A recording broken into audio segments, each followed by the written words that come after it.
China ఒక drone కనిపెట్టిందనమాట. Drone కనిపెట్టడం ఏంటి, డ్రోన్ ఎప్పటి నుంచో ఉంది కదా అని మీరు అనుకుంటున్నారు కదా. బట్ ఈ డ్రోన్ ఎంత చిన్న సైజులో ఉంటుందంటే మన ఇంట్లో దోమలు ఉంటాయి కదా, దోమ అంత సైజులో ఈ డ్రోన్ ఉంటుందన్నమాట. అసలు ఇది ఎందుకు కనిపెట్టింది ఏంటి అనేది మనం ఈ వీడియోలో డిస్కస్ చేద్దాం. అలానే జపాన్లో బియ్యం ధర అయితే మాత్రం ఆకాశాన్ని తాకిందని చెప్పాలి. అక్కడున్న ప్రజలైతే మాత్రం బియ్యం దొరక చాలా అంటే చాలా ఇబ్బంది పడుతున్నారు. అందుకు కారణం ఏంటో కూడా ఈ వీడియోలో డిస్కస్ చేద్దాం. ఈ వీడియోలో ఇంకా చాలా అంటే చాలా ఇంట్రెస్టింగ్ టాపిక్స్ అయితే ఉన్నాయి, మీకు ఖచ్చితంగా నచ్చుతుందని నేను అనుకుంటున్నాను. నెంబర్ 1, జపాన్లో బియ్యం ధర అయితే మాత్రం ఆకాశాన్ని తాకిందని చెప్పాలి. 5 కేజీల బస్తా వచ్చి సుమారుగా మన కరెన్సీలో చూసుకుంటే 2500 పైనే అమ్ముతున్నారంట. అంత రేటు పెరగడానికి గల కారణం ఏంటి అంటే మాత్రం క్లైమేట్ చేంజ్ అని చెప్పాలి. అండ్ 2024లో చాలా వరకు క్లైమేట్ చేంజ్ అవ్వడం వల్ల రైస్ పంట ఉంటుంది కదా, అది సరిగ్గా రాలేదంట. అలానే మరో విషయం ఏంటంటే ఇక్కడ గవర్నమెంట్ కూడా ఒక మిస్టేక్ అయితే చేసిందనమాట. వాళ్ళు ఏం చేశారంటే ఇప్పుడు రైస్ పండించడం కోసం అని చెప్పి సబ్సిడీలు అయితే ఇస్తూ ఉంటారు కదా, బట్ అక్కడున్న గవర్నమెంట్ రైస్ పండించడానికి సబ్సిడీ ఇవ్వకుండా వేరే పంటలు పండించడం కోసమని ఎక్కువ సబ్సిడీలు అయితే ఇచ్చారంట. దాంతో రైతులు కూడా వేరే పంటల పైన ఎక్కువ ఇంట్రెస్ట్ చూపించారు, అవే సాగు చేస్తూ వచ్చారనమాట. మరొక విషయం ఏంటంటే 2024లో జపాన్కి టూరిస్టులు అయితే మాత్రం చాలా ఎక్కువ స్థాయిలో వెళ్ళారని చెప్పాలి. రికార్డు స్థాయిలో అయితే మాత్రం టూరిస్టులు అయితే వెళ్ళారంట. దాంతో అక్కడికి వెళ్ళిన తర్వాత వాళ్ళు మనం ఏదైనా ప్లేస్కి వెళ్తే అక్కడికి అక్కడ ఉన్న ఫేవరెట్ ఫుడ్ అంటే అక్కడ ఉన్న ఫేమస్ ఫుడ్ టేస్ట్ చేస్తాం కదా, తినాలనుకుంటాం కదా. అలానే జపాన్లో ఎక్కువగా ఫేమస్ అయిన ఫుడ్ సూషి అలాంటి ఫుడ్ని అయితే టూరిస్టులు ఎక్కువగా తీసుకున్నారనమాట. దాంతో కూడా కొంచెం బియ్యం కొరత అయితే వచ్చిందంట. అలానే 2024 ఆగస్టు నెలలో భూకంపం అయితే వచ్చింది కదా జపాన్లో. దాంతో కొంతమంది ప్రజలు ఏం చేశారంటే మళ్ళీ భూకంపం వస్తే కొంచెం కష్టం అవుతుందని చెప్పి చాలామంది ప్రజలు అయితే ఏం చేశారు, ఈ రైస్ ప్యాకెట్స్ అన్నీ ముందుగానే బై చేసి వాళ్ళైతే ఇంట్లో స్టోర్ చేసి పెట్టుకున్నారనమాట. దాంతో కూడా కొరత అయితే వచ్చిందనమాట.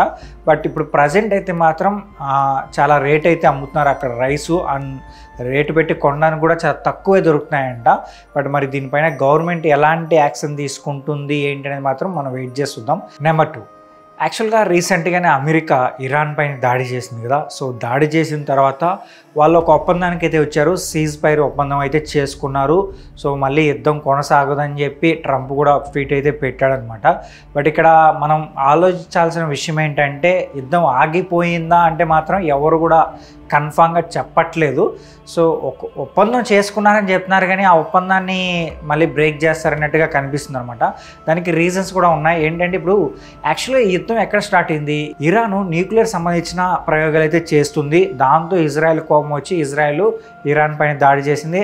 యాక్చువల్గా ఇజ్రాయెల్కి అమెరికా బాగా సపోర్ట్ కాబట్టి అమెరికా కూడా దిగేసింది అనమాట.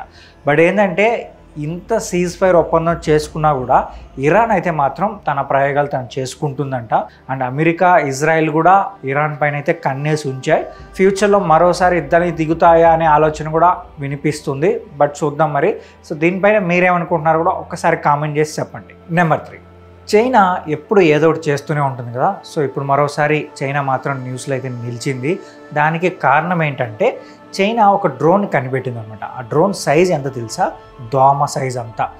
చాలా చిన్నగా ఉంటుందన్నమాట, మన చేతిలో కనిపించే అంత ఉంటుంది.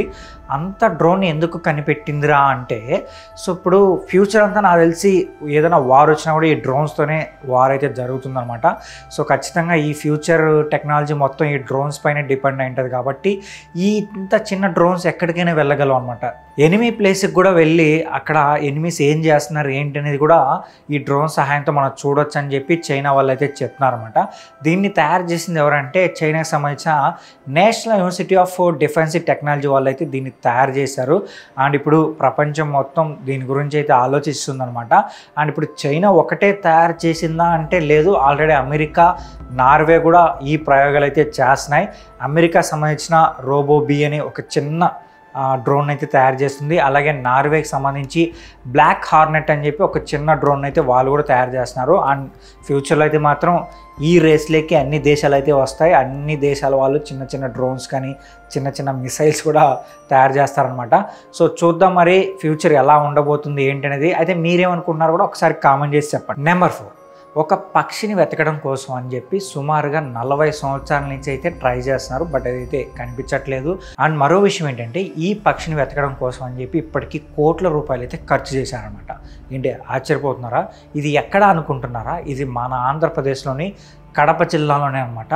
ఆ పక్షి పేరు వచ్చి కలివికోడి. సో దీని గురించి మీరు వినే ఉంటారు. ఈ పేరు బాగానే అందరికి తెలిసిన పేరే అని నేను అనుకుంటున్నాను. బట్ ఈ కలివికోడిని వెతకడం కోసం అని చెప్పి 40 సంవత్సరాలుగా అయితే ట్రై చేస్తున్నారనమాట. ఫస్ట్ ఈ కలివికోడి ఎప్పుడు కనిపించిందంటే 1848లో ఒక బ్రిటిష్ శాస్త్రవేత్తకైతే ఈ కలివికోడి కనిపించిందనమాట.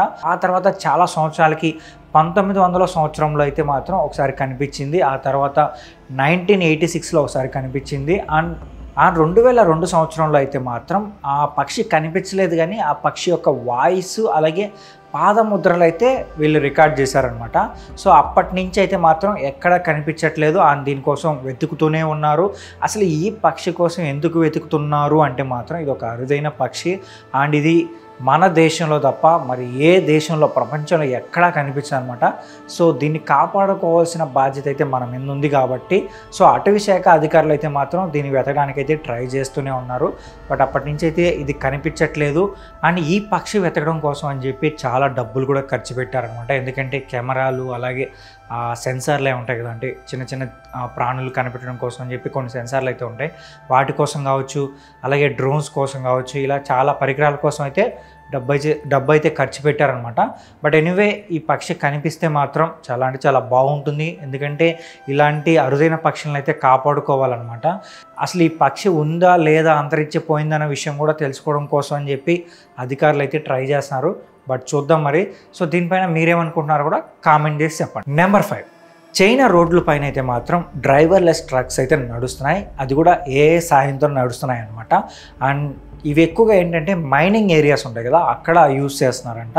అండ్ అలాగే ఫుడ్ ట్రక్స్ కావచ్చు, లేదంటే కొన్ని సరుకులు తీసుకెళ్లే ట్రక్స్ కావచ్చు, ఇవన్నీ ప్రజెంట్ డ్రైవర్లెస్తో నడుస్తున్నాయని చెప్పి చాలామంది అయితే చెప్తున్నారు. అండ్ 2030 నాటికి సుమారుగా 2.5 లక్షల డ్రైవర్లెస్ ట్రక్స్ అయితే మాత్రం రోడ్డు పైన నడిచే విధంగా గవర్నమెంట్ అయితే ప్లాన్ చేస్తుందన్నమాట.